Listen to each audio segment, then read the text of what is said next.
Return word ஆர்டராக படிக்கிறவனுக்கு spoken word அள்ளி தட்டும் sir, அள்ளி தட்டும். ஒரு அதிகாரமாக அரை அதிகாரமாக ஆர்டரை வாசிக்கிட்டே போங்க, ஆர்டரை வாசி. இது போயிட்டு இருக்கும்போது ஒரு விசுவாசத்தை நீங்கள் விட்டுறக்கூடாது. அது என்ன விசுவாசம்னா, எங்கிட்டு திறந்தாலும் தேவன் பேசுவார் என்கிற விசுவாசத்தை ஒரு நாள் நீங்கள் மறுதளிச்சிடவே கூடாது. அது ஒரு பக்கம் இருந்துக்கிட்டே இருக்கும். சில நேரம் திடீர்னு தரப்பையும் கர்த்தர் உங்கள்கிட்ட பேசுவார். இல்லை, நான் ரோமர் 6 தான் முடித்தேன், நான் 6க்கு ஓடுறேன், இப்போ பேசுகிறேன், நான் கேட்க மாட்டேன்னு சொல்லக்கூடாது. நீங்கள் திறக்கும் போது அங்கேருந்து தேவன் பேசுவார். பேசிட்டாரா, இப்போ திரும்ப நீங்கள் எங்கே விட்டீங்க? ரோமர் 6 விட்டீங்களா? அப்படியே மெதுவாக வாங்க. என் அன்புக்குரியவர்களே, இது ஒரு பெரிய ஆசீர்வாதம். You take decision. திட்டமிடுங்கள். பைபிளை படிக்கிறதுல திட்டமிடுங்க. ஆர்டராக படிங்க. கிறிஸ்தவ வாழ்க்கை என்பது ஆசீர்வாதத்தினால் ஆர்டர் ஆகிற ஒரு வாழ்க்கை. ஏதோ கிருபை பேசிட்டு தாரமாற போங்கனான்லாம் கடவுளுடைய கிருபையில் நம்ம பிரசங்கம் பண்ணலை. எல்லாம் சரியாக தான் போயிட்டுருக்கு. ஆர்டரை நீங்கள் பிரசங்கம் பண்ணுங்க, கர்த்தர் பெரிய காரியங்களை செய்வார். அடுத்து, plan early morning conversation or talk with God. அதிகாலையில் எந்திரிச்சு கடவுளோட பேசுவதற்கு தீர்மானம் எடுங்கள். அது ஒரு அழகான அனுபவம். ஆவியானவர் சொன்னார், அது காலையில் ஜெபம்னு சொல்லாத அவன்கிட்ட டெய்லி அப்டேஷன். எல்லாம் சொல்லுங்கள். You update your self daily. Because grace, the word grace it self, it's a daily updated. அதாவது அந்த வேர்டோட மீனிங்கே டெய்லி டெய்லி அப்டேஷன். கிருபனை என்ன தெரியுமா? நீங்கள் ஏதோ ஒன்று முடிச்சு வச்சாரதான் நினைக்கிறீங்க. இல்லை, கிருபனா இன்றைக்கி போய் கட்டிங்கன்னா கிருபைக்கு வர மீனிங் இருக்கும், நாளைக்கு போய் கட்டிங்கன்னா வர மீனிங் இருக்கும். டெய்லி தன்னை அப்டேட் பண்ணிக்கிட்டே இருக்கும் கிரேஸ். அப்போ நீங்கள் ஏதோ ஒரு ரெவலேஷனில் நீங்கள் இதுதான் கிருபன் பேசிகிட்டு இருப்பீங்க. அடுத்த நாள் கிருபை தன்னோட இன்னொரு முகத்தை காட்டும். தினமும் தேவனோடு பேசுவதற்கு நேரம் ஒதுக்குங்கள். அதிகாலையில் மட்டும்தான் பேசணுமா? எந்த நேரம் வேணாலும் பேசலாம். எல்லாம் சொல்லுங்கள், எந்த நேரம் வேணாலும் பேசலாம். சத்தமாக சொல்லுங்கள். 8 மணிக்கு பேசலாம், 10 மணிக்கு பேசுவார், அவர் எத்தனை மணிக்கு வேணாலும் பேசுவார். ஆனால் உங்களுக்கு காலையில் தான் காது கேட்கும். 10 மேட்ரு. 8:30 மணிக்கு நமக்கு மிக்சி சவுண்டு வந்துடுது, ஃபேனை சுற்றிடுறாங்க, இது பக்கத்தில் மோட்டரை போட்டு விட்றாங்க. அப்போ தேவன் பேசிகிட்டே இருக்கிறாரு. ஆனால் மனுஷனுடைய மனம் எப்போ தெளிவாக இருக்குதுன்னா அந்த ஏர்லி மார்னிங்கிறது இட்ஸ் அ பெஸ்ட் டைம். அவ்வளோதான். ஞானத்தை அதிகாலையில் தேடுனா கிடைக்குமா? ஏன்னா உங்கள் மைண்டு ப்ரிப்பேர்டாக இருக்கும். எத்தனை பேர் ட்ரை பண்ண போகிறீங்க? தீர்மானம் எடுங்கள். ஆவிக்குரிய வாழ்வுக்கு அடுத்த தீர்மானங்கள். ஏன் எடுத்தோன்னு ஆவிக்குரிய வாழ்வுக்கு அடுத்த தீர்மானம் எடுக்க வேண்டும் என்றால், உன் ஆத்துமா வாழ்கிறது போல நீ எல்லாவற்றிலும் வாழ்ந்து சுகமாக இருப்பாயின்றிருக்கு. ஆகவே ஆத்துமா எந்த அளவு நீங்கள் கேர் எடுக்கிறீங்களோ மற்ற லைஃப்பில் ஆட்டோமேட்டிக்காக அதோட பயங்கரமாக வளர்ந்துடும். So you must take decision which is connected with your spiritual life. எப்போவுமே புது வருஷத்துக்கு போகும்போது ஸ்பிரிச்சுவல் லைஃப்பை கனெக்ட் பண்ணி நீங்கள் தீர்மானங்கள் எடுக்க. Number 1, take decision to read your Bible, whole Bible in order or orderly. தொடர்ந்து, அதாவது உங்களுடைய முழு வேதாகமத்தையும் இந்த வருஷத்தில் நான் வாசித்து முடிக்கணும் என்கிற ஒரு தீர்மானத்தை எடுத்து, முழுசாக வாசிக்கிறோமோ இல்லையோ ஆர்டராக வாசிக்கணும் அப்படின்னு முடிவெடுங்க. அதுதானே இல்லைன்றீங்களா? நீங்கள் ஆர்டராக வாசிக்கிறதுக்கு முடிவெடுத்து பாருங்கள். ஆவியானவர் எனக்கு ஒரு வார்த்தை சொன்னார், you will have plenty of spoken words or remake words. You will have. உனக்கு நீ அப்படி வாசித்தீன்னா உன் வாழ்க்கையில் தேவனுடைய சத்தத்தை, அதாவது ஸ்போக்கன் வேர்டை உனக்கு பஞ்சாக உனக்கு கிடைக்கும் தான். உங்கள் தொழிலை பற்றி பேசுவார், குழந்தைய பற்றி பேசுவார், ஒய்ஃபை பற்றி பேசுவார், ஊழியத்தை பற்றி பேசுவார், எதிர்காலத்தை பற்றி பேசுவார், கணவனை பற்றி பேசுவார், மனைவியை பற்றி பேசுவார், பேசிக்கிட்டே இருப்பார். ரிட்டன் வேர்டு ஆர்டராக படிக்கிறவனுக்கு ஸ்போக்கன் வேர்டு அள்ளி தட்டும் சார், அள்ளி தட்டும். ஒரு அதிகாரமாக அரை அதிகாரமாக ஆர்டரை வாசிக்கிட்டே போங்க, ஆர்டரை வாசி.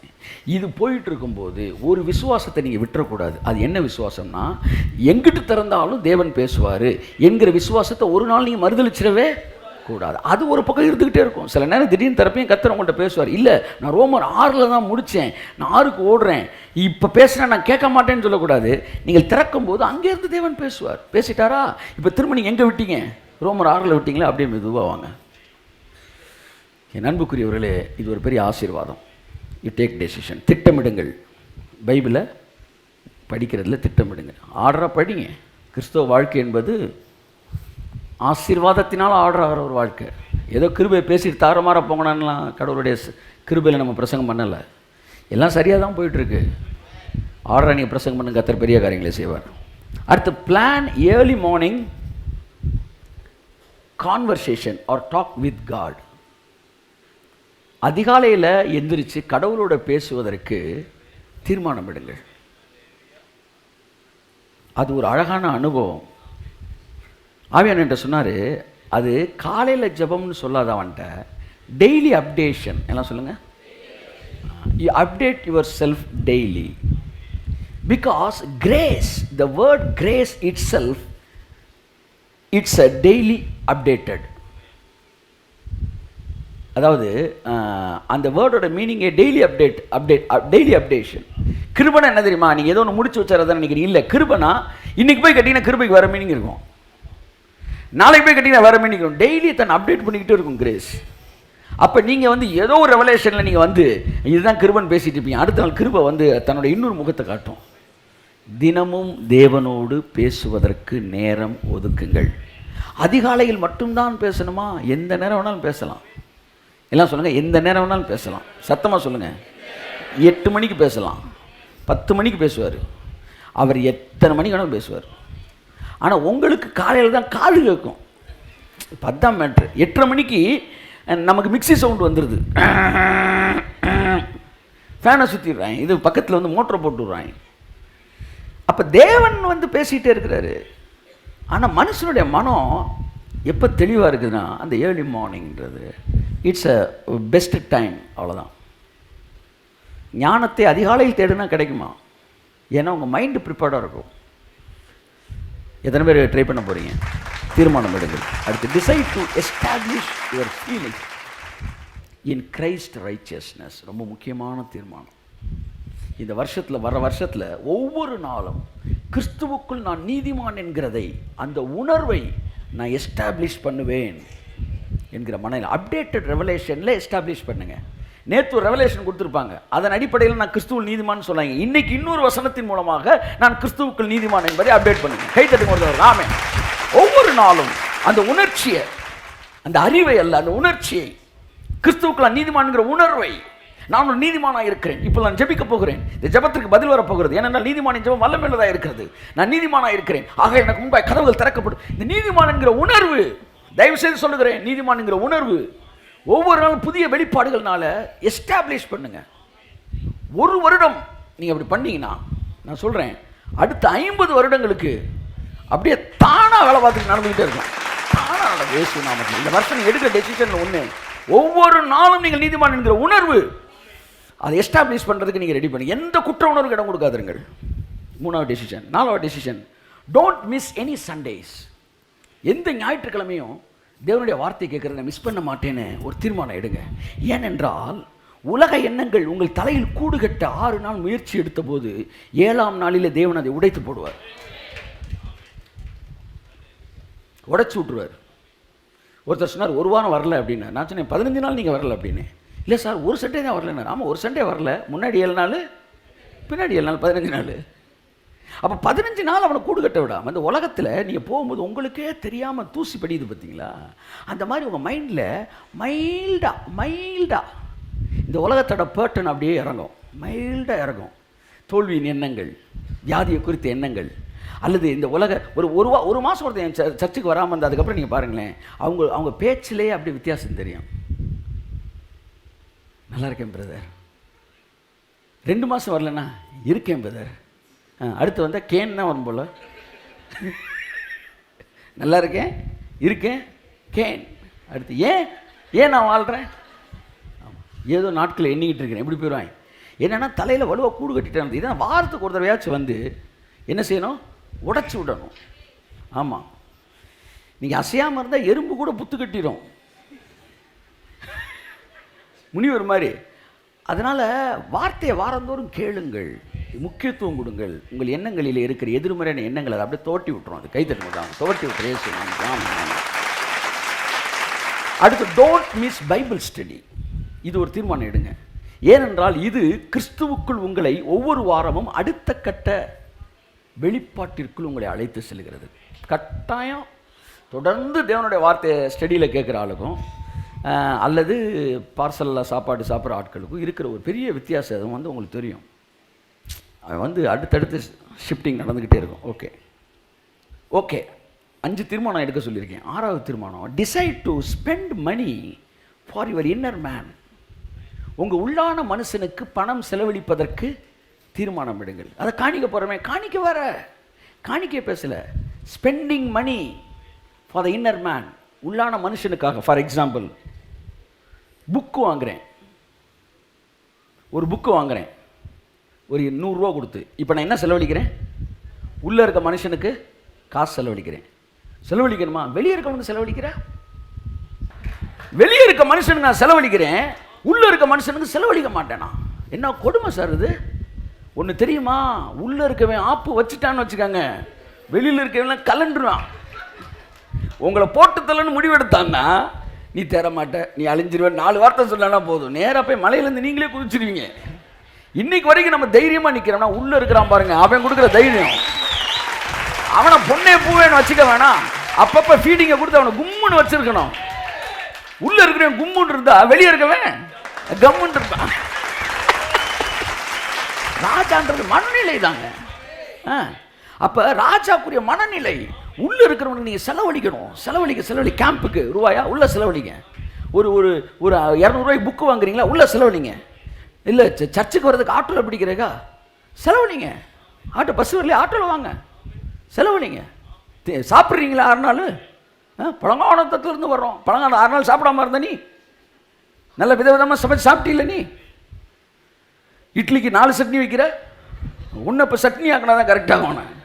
இதுக்கெல்லாம் செலவழிக்க நேரம் இருக்குது. கடவுளுக்கு எவன்டா ஓசியில் புக்கு தருவான்னு ஒரு குரூப் அலையுது. என் அன்புக்குரியவர்களை செலவழிக்க தீர்மானம் எடுங்கள், கர்த்தர் உங்களை ஆசீர்வதிப்பார். அடுத்து, decide to establish your feeling in Christ righteousness. ரொம்ப முக்கியமான தீர்மானம். இந்த வருஷத்தில் வர வருஷத்தில் ஒவ்வொரு நாளும் கிறிஸ்துவுக்குள் நான் நீதிமான் என்கிறதை, அந்த உணர்வை நான் எஸ்டாப்ளிஷ் பண்ணுவேன் என்கிற மனதில் அப்டேட்டட் ரெவலேஷனில் எஸ்டாப்ளிஷ் பண்ணுங்கள். நேற்று ஒரு ரெவலேஷன் கொடுத்துருப்பாங்க, அதன் அடிப்படையில் நான் கிறிஸ்துவுள் நீதிமான் சொன்னாங்க. இன்னைக்கு இன்னொரு வசனத்தின் மூலமாக நான் கிறிஸ்துவுக்குள் நீதிமான் என்பதை அப்டேட் பண்ணுங்க. கைத்தட்டி கொடுத்தவர் ஆமென்.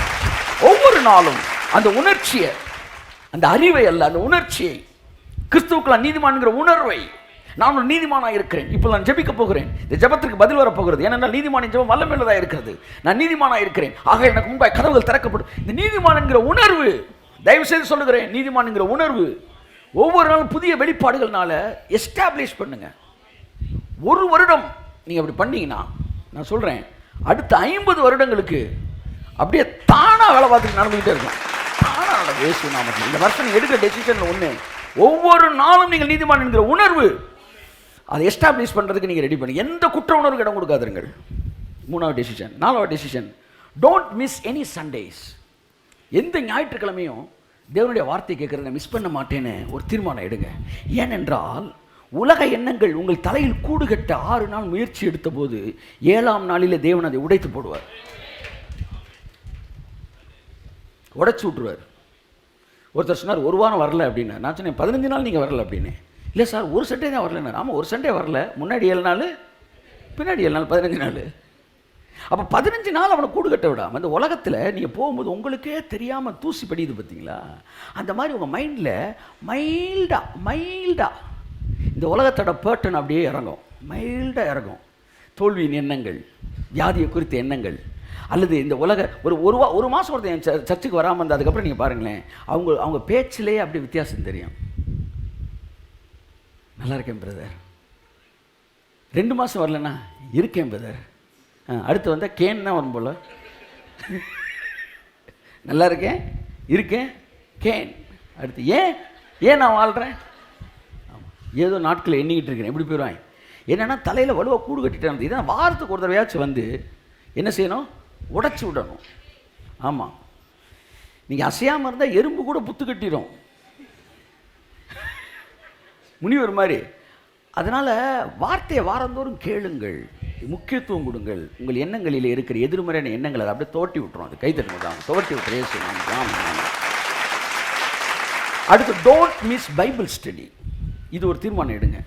ஏனென்றால் இது கிறிஸ்துவுக்குள் உங்களை ஒவ்வொரு வாரமும் அடுத்த கட்ட வெளிப்பாட்டிற்குள் உங்களை அழைத்து செல்கிறது. கட்டாயம் தொடர்ந்து தேவனுடைய வார்த்தையை ஸ்டடியில் கேட்குற ஆளுக்கும் அல்லது பார்சலில் சாப்பாடு சாப்பிட்ற ஆட்களுக்கும் இருக்கிற ஒரு பெரிய வித்தியாசம் வந்து உங்களுக்கு தெரியும். அவன் வந்து அடுத்தடுத்து ஷிஃப்டிங் நடந்துக்கிட்டே இருக்கும். ஓகே 5 தீர்மானம் எடுக்க சொல்லியிருக்கேன். 6வது தீர்மானம், decide to spend money for your inner man. உங்கள் உள்ளான மனுஷனுக்கு பணம் செலவழிப்பதற்கு தீர்மானம் எடுங்கள். அதை காணிக்க போகிறோமே, காணிக்க வர காணிக்க பேசலை, spending money for the inner man, உள்ளான மனுஷனுக்காக. ஃபார் எக்ஸாம்பிள், புக்கு வாங்குகிறேன், ஒரு புக்கு வாங்குகிறேன் ஒரு 100 ரூபா கொடுத்து. இப்போ நான் என்ன செலவழிக்கிறேன்? உள்ளே இருக்க மனுஷனுக்கு காசு செலவழிக்கணுமா? வெளியே இருக்கவனுக்கு செலவழிக்கிறேன். வெளியே இருக்க மனுஷனுக்கு நான் செலவழிக்கிறேன், உள்ளே இருக்க மனுஷனுக்கு செலவழிக்க மாட்டேனா? என்ன கொடுமை சார் இது? ஒன்று தெரியுமா, உள்ளே இருக்கவன் ஆப்பு வச்சுட்டான்னு வச்சுக்காங்க, வெளியில் இருக்கவன் கலண்டுருவான். உங்களை போட்டு தள்ளன்னு முடிவெடுத்தான்னா நீ தேர மாட்ட, நீ அழிஞ்சிருவேன். 4 வார்த்தை சொல்லனா போதும், நேராக போய் மலையிலேருந்து நீங்களே குதிச்சிருவீங்க. இன்னைக்கு வரைக்கும் நம்ம தைரியமாக நிற்கிறோம்னா உள்ளே இருக்கிறான் பாருங்க, அவன் கொடுக்குற தைரியம். அவனை பொண்ணே பூவேன்னு வச்சுக்க வேணாம், அப்பப்போ ஃபீடிங்கை கொடுத்து அவனை கும்முன்னு வச்சிருக்கணும். உள்ளே இருக்கிறவன் கும்முன்னு இருந்தா வெளியே இருக்கவன் கம்முன்னு இருப்பான். அதான் என் டிபியில் ஒருத்தர் வச்சுருப்பேன் பாருங்க, ஒருத்தர் ட்ரெஸ்ஸே இல்லாமல் ஒரு சொல்லா அம்மனுமா உட்காந்து அவன் வந்து என்ன செய்யறான், பக்கத்தில் இங்கிட்டு 2 செங்கல் இங்கிட்டு 2 செங்கல் பின்னாடி 4 செங்கல் வச்சு அப்படியே ராஜா மாதிரி உட்காந்துருக்கான். கிங்ஷிப் இஸ் நாட் அன் வந்து என்னது, it is an attitude not out of ப்ராஸ்பரிட்டின்னு ஒரு இது இருக்கும். அதாவது ராஜான்றது மனநிலை தாங்க. அது அப்படி செங்கலை 2 செங்கலை அடிக்க வச்சு உட்காந்துருக்கான் கும்முன்னு. அப்படி இருக்குனுங்க நீங்கள். அப்போ ராஜாக்குரிய மனநிலை. உள்ளே இருக்கிறவனுக்கு நீங்கள் செலவழிக்க கேம்புக்கு ரூபாயா உள்ளே செலவழிங்க. ஒரு ஒரு ஒரு 200 ரூபாய்க்கு புக்கு வாங்குறீங்களா, உள்ளே செலவழிங்க.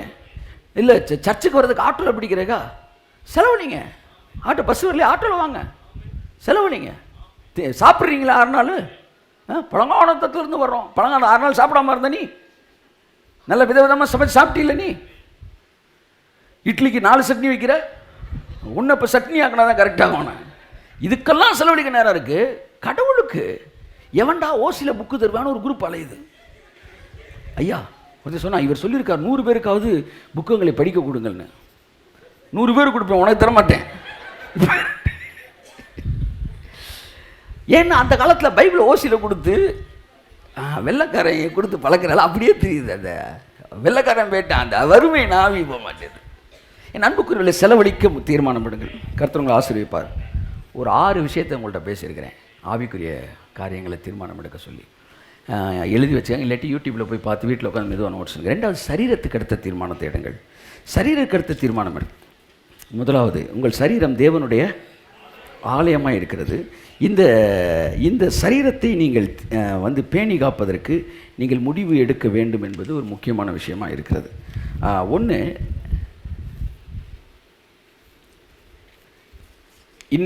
இந்த புது வருஷத்துலேருந்து அது நீங்கள் சொல்கிறீங்களான்னு கேட்காதீங்க, டைமுக்கு சாப்பிடணும்னு ஒரு முடிவெடுங்க.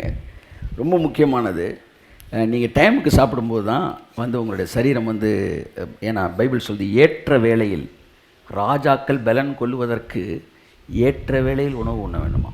கொஞ்சமாக சாப்பிட்டாலும் டைமுக்கு சாப்பிடுங்க. ஆஃபீஸில் 1:30 மணிக்கு பெல் அடிக்கணும், சாப்பாட்டுக்குன்னு பெல் அடிச்சிருங்க. என்ன, ஏன்னா என் பெரிய உழைப்பாளிகள் மாதிரி வந்து 2:30 வரைக்கும் வேலை பார்த்துக்கிட்டு இருக்கு. This is not good. திரும்ப 2 மணிக்கோ 2:30க்கோ வந்து கரெக்டாக என்ன செஞ்சுருங்க, பெல் அடிச்சிருங்க. இன்றைக்கி ஒரு முடிவெடுங்க, நீங்கள் அலாம் வச்சு சாப்பிடுங்க. 2வது, நல்ல உணவுகளை உண்பதற்கு என்ன செய்யுங்கள், முடிவெடுங்கள். இதெல்லாம் சாப்பிட மாட்டேன்ற ஒரு முடிவுக்குள்ளே நீங்கள் வாங்க. அடுத்து, டெய்லி ஒரு 1/2 மணி நேரமாச்சு நடக்கணும்னு முடிவெடுங்க. காலை எந்திரிச்சு நடப்பதெல்லாம் நன்மைக்கேன்னு சொல்லிவிட்டு அப்படி நடந்துக்கிட்டே இருங்க. அப்போ எல்லா தீர்மானத்தையும் உறுதியாக எழுதும்போது உறுதியாக என் மனசு இருந்துச்சு. இந்த தீர்மானத்தில் ரொம்ப மெதுவாக அப்படி கை நடுங்குச்சு. இது நடக்குமா? கர்த்தர் சொன்னார், தீர்மானத்தை நீ எவ்வளவு தோத்தாலும் அது வெற்றி தான்னார். தீர்மானத்தில் நீ எவ்வளவு தோத்தாலும் அது வெற்றி தான். அதாவது 365 நாள் நடக்கணும்னு நான் என்ன செய்கிறேன், முடிவெடுத்து வாரத்துக்கு 3 நாள் நடந்துட்டு 4 நாள் தூங்கிட்டேன்னு வச்சுக்கோமே, வாரத்துக்கு 3 நாள் நடந்திருக்கேன்னா 50 வாரத்துக்கு என்னாச்சு? 150 நாள் ஆச்சு சார். கை தட்டுங்க சார். போன வருஷம் சுத்தமாக ஒரு நாள் கூட நடக்கலை. இந்த வருஷம் நான் 150 நாள் நடந்திருக்கிறேன்ல. கட்டாயம் எனக்கு சுகர் வராது, எனக்கு எந்த வியாதி வர. ஏன்னா 325 நாளுக்குள்ள பாதி 50% நான் பாஸ் ஆகிட்டேன். தீர்மானத்தை அசால்ட்டை நினைக்காதீங்க. தீர்மானம் எடுத்து நீங்கள் முயற்சி செஞ்சு 7 நாளில் 3 நாள் நீங்கள் நடந்தாலே ஒரு வருஷத்தில் நீங்கள் ஏறக்குறைய வந்து 5 15 ரைட்டு தானம்மா 150 நாள் நடந்துருக்கிறீங்க. தீர்மானங்கள் முயற்சி எடுங்கள். தீர்மானம் எடுக்கிறவன் 60% தான் பாஸ் ஆகிறான், ஆனால் எடுக்காதவன் 0% தான் பாஸ் ஆகிறான். ஆகவே உங்கள் சரீரத்துக்கு என்ன செய்யுங்க, அதை கவனியுங்கள். உங்கள் சரீரம் தேவனுடைய ஆலயம். ரெண்டாவது, சரீரம் சொல்லுகிற இண்டிகேஷன்ஸ் இருக்குது பார்த்தீங்களா, அதை வந்து நீங்கள் இக்னோர் பண்ணாதீங்க. அதுதான் பெரிய டேஞ்சர். இந்த பசி எடுக்கும்போது ஒரு ஒரு ஒரு உள்ள ஒரு வருமுல உணர்ச்சி, அதை நீங்கள் இக்னோர் பண்ணிங்கன்னா அது என்ன ஆகும்னா வந்து உங்களுக்கு கேஸ் ஆகும், அடுத்து வந்து அல்சர் ஆகுது, இப்படி பல விஷயங்கள். அது ஏற்கனவே அதான் லைட்டு கொடுத்துருக்காருல கர்த்தர். வண்டி ஓட்டுறீங்க, சிகப்பு லைட் எரிஞ்சால் பெட்ரோல் போடணும்னு அர்த்தம். நீ இயேசுவின் நாமத்தில் ஊற்றுனீங்கன்னா இல்லை, பெட்ரோலே எல்லா இடத்துல மாட்டிட்டீங்க. கர்த்தர் உதவி செய்கிறாரு. மனுஷனால் கூடாதவர்கள் தானே தேவனால் கூடும். மனுஷனால் கூடுறீங்க, மனுஷனால் தானே கூடும். அப்போ அந்த இண்டிகேஷன்ஸ், கால் வலிக்குது, உடனே அது இந்த இடத்துல என்னன்றது நீ உடனே பார்த்து ஒன்று ஜோம் பண்ணுங்க, அதை ஹீல் பண்ணுங்கள், சரி பண்ணிடுங்க. ஒவ்வொரு விஷயத்துக்கும் பேனிக் ஆகி பயந்துடாதீங்க. அதெல்லாம் தேவையில்லை, பயப்பட வேண்டிய அவசியமே இல்லை. But you must consider. யாரெல்லாம் தொடர்ந்து சரீரங்கள் கொடுக்குற சிகப்பு கண்டுக்கிறாமல் இருந்தாங்களோ அவங்களுக்கு தான் பின்னாடி பெரிய பிரச்சனை வருது. தேவன் உங்களை சுகப்படுத்தலன்னு சொல்லவே முடியாது. சுகப்படுத்துவார் வேறு விஷயம். தேவனையே சொல்லலைன்னா ஏற்கனவே 100 தடவை சொல்லிட்டாரு. ஸோ சரீரம் கொடுக்குற எச்சரிப்புகளை கொஞ்சம் கவனிங்க. கவனித்த உடனே சரி செய்ய பண்ணுங்க. ஏதோ ஜிம்முக்கு பசங்களாம் என்ன செய்யுங்க, போய் ஆமாம் ஸ்கூல் பேக்கை ஃபுல்லாக என்ன பேக்காக மாற்றுங்க, ஆமாம் 3 பேக்காக மாற்றுங்க, இல்லை 6 பேக் மாற்றுங்க. இயேசு நாமத்தில் முடியாதது ஒன்றும் கிடையாதுங்க. முடியாது ஒன்றுமே கிடையாது. என்ன வியாதியோடு நீங்கள் அமர்ந்திருந்தாலும் நான் சொல்கிறேன், இந்த வருஷத்தில் நுழையும் போதே வந்து அந்த வியாதியெல்லாம் இருந்த இடம் தெரியாமல் மறைய போகிறது இயேசு நாமத்தினால். சரீரத்துக்கு அடுத்த தீர்மானங்களை எடுங்கள், கர்த்தர் உங்களை ஆசீர்வதிப்பார். உறவுக்கு அடுத்த தீர்மானங்களை எடுங்கள், கர்த்தர் நல்லவர். தேவனை உங்கள் எல்லா உறவுகளுக்கும் மேலாக வைப்பதற்கு முடிவெடுங்கள். கடவுள் சம்மந்தப்பட்ட விஷயத்தில் யார் குறுக்க வந்தாலும் ஸ்ட்ராங்காக நின்றுங்க. அது மனைவியாக இருக்கட்டும், தகப்பனாக இருக்கட்டும், தாயாக இருக்கட்டும், பிள்ளையாக இருக்கட்டும். எங்கள் அம்மா அப்பா சொல்கிறாங்க, ஊழியத்துக்கு வராமல் இருந்திருந்தேன்னா இன்றைக்கி எங்கேயோ போய் வீணாயிருப்பேன். அல்லது மற்றவர்கள் சொல்வார் என்பதற்காக நான் வந்து என்னுடைய ஒவ்வொரு டெசிஷனையும் மாற்றிக்கிட்டு இருந்தேன்னா நான் வந்து அட்ரஸ்லாம் போயிருப்பேன். ஒன்று, உறவுகளுக்கு மேலாக தேவனை வைத்து தேவன் வழியாக உறவுகளை பாருங்கள். நீங்கள் இப்பொழுது நேசித்து கொண்டிருப்பதை விட இன்னும் 1000 மடங்கு அதிகமாக உங்கள் உறவுகளை நேசிப்பீர்கள். இரண்டாவது, எல்லோரையும் நேசியுங்கள். உங்கள் உறவுகளை, அதாவது love every one, not their perfection but themselves. அவர்களுக்காகவே நேசியுங்கள். அவருடைய பெர்ஃபெக்ஷனை நேசிக்காதீங்க. அவங்கள்ட்ட இருக்க ஒழுக்கம், அவங்கள்ட்ட இருக்க குணங்களை நேசிக்காதீங்க, அவங்கள நேசிங்க. ஒரு நபரை நேசிக்கிறதுக்கு அவங்க குணத்தை நேசிக்க நிறைய வித்தியாசம் இருக்குது. இன்னைக்கு சமுதாயம் என்ன செஞ்சுக்கிட்டு இருக்குன்னா, ஒவ்வொருத்தன் இருக்கிற ப்ளஸ் பாயிண்ட்டை நேசிச்சுக்கிட்டு இருக்கு. ஆனால் தேவன் ப்ளஸ் பாயிண்ட்டை நேசிக்கிறதுக்கு நம்ம அழைக்கல, தேவன் நபர்களை நேசிப்பதற்கு நம்ம அழைத்திருக்கிறார். கைத்தட்டுங்க ஒரு அவருக்கு எல்லாரும். ஒரு நபர் இருக்க ப்ளஸ் பாயிண்ட்டை நேசிக்க நம்ம அழைக்கப்படலை, அந்த நபரையே நேசிப்பதற்கு அழைக்கப்பட்டிருக்கிறோம். பெற்றோரிடம் நேரம் செலவழியுங்கள். உரிமையோடு நீங்கள் சண்டையிட்டாலும் உறவை வந்து கரெக்டாக என்ன செய்யுங்க, மெயின்டைன் பண்ணுவதற்கு இடம் கொடுங்கள்.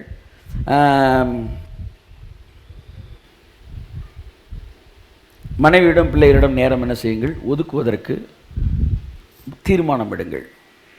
இந்த வருஷத்தில் வாரத்தில் ஒரு நாள் I will spend time with my family அப்படின்னு தீர்மானம் எடுங்க. இல்லை ஆஃப் டே நான் டெய்லி வந்து ஆஃப் டே எடுக்கிற ஆட்களில் வந்து எடுக்கிறவங்களுக்கு வந்து ஃபுல் டேன்ற ஒரு கணக்கு எல்லாம் இருக்கும். ஸோ ஒவ்வொருத்தருடைய வேலை பழுவை பொறுத்தது. பைபிள் சொல்லுது, ஃபேமிலியாக இருக்கும்போது ஸ்பெண்ட் டைம் வித் ஃபேமிலி. தனியாக இருக்கும்போது என்கேஜ் யுவர் செல்ஃப் வித் காடு அப்படி தான் சொல்லுது. தனிமையாக இருக்கிறவர்கள் தேவனோட அதிகமாக என்கேஜ் பண்ணிக்கணுமா தன்னை. அவங்க லீவை போட்டு வெளியே அனுப்பினா நாசமாக போயிடுவாங்க. அவங்களுக்கு வேலையை கொடுத்து கடவுளோட இணைக்க வச்சுருக்கணும். ஆனால் ஃபேமிலி மேன் என்ன செய்யணும், குடும்பத்தோடு இணைவதற்கான நேரத்தை கொடுக்கும். ஸோ இதை வந்து நீங்கள் கரெக்டாக பேலன்ஸ் பண்ணி எடுத்துக்கேன் நான் நம்புகிறேன். பிள்ளைகள் கேட்கிற சந்தேகங்களுக்கு பொறுமையாக பதில் சொல்லுங்கள். அமெரிக்கன்ஸில் ஒரு பெரிய நல்ல விஷயம் என்ன சொல்லுவாங்க, சைக்கலாஜிக்கலாக அவன் பையன் கேட்குற 50 கேள்விக்கு பதில் சொல்லிகிட்டே இருப்பாங்களாம். ஆனால் இந்தியாவில் இருக்கிறவங்க அப்படி கிடையாதான். 2 கேள்வி போடுது, 3 கேள்வி சப்பு நிறைய பேர் பேசாம மரியா இல்லையடா. அப்போ விமானம் எப்படி பறக்குது? கிணத்து என் பையன் கேட்ட மாதிரி. அப்போ இன்றைக்கி என்ன கிழமை? இன்றைக்கி சண்டே அப்படின்னு வரான். நாளைக்கு மண்டே. ஓ, அப்போ எப்போவுமே நாளைக்கு வந்து மண்டேயாக தான் இருக்குமா அப்படி வர? நாளைக்கு எப்போவுமே மண்டேயாக இருக்காது. இன்றைக்கி வந்து நாளைக்கு மண்டே, நாளைக்கு வந்து டியூஸ்டே. நேற்று என்ன டேட்டு? சாட்டர்டே. அப்போ நேற்று என்ன டேட்னு யார் கேட்டாலும் நான் சாட்டர்டேன்னு சொல்லணுமா? இல்லை இல்லை இல்லை, அது முந்தின நாளை கணக்கு பண்ணி சொல்லி இப்படியே கேள்வியாக கட்டிக்கிட்டு இருப்பாடா. கொஞ்சம் கேட்கின்னு தூக்குற மாதிரி ஆக்டிவ் கொடுத்துருவோம். அப்படி குணத்திற்கு அடுத்த தீர்மானத்தை எடுங்கள். முதலாவது கேரக்டர் வைஸில் இந்த வருஷம் யார்கிட்டையுமே பொய் பேசக்கூடாது தீர்மானம் எடுங்க. உள்ளே இருக்கிற ஓவர் ஃப்ளோவில் பேசிக்கிட்டு இருக்கிறோம். வாழ்ந்து பாருங்கள் சார்.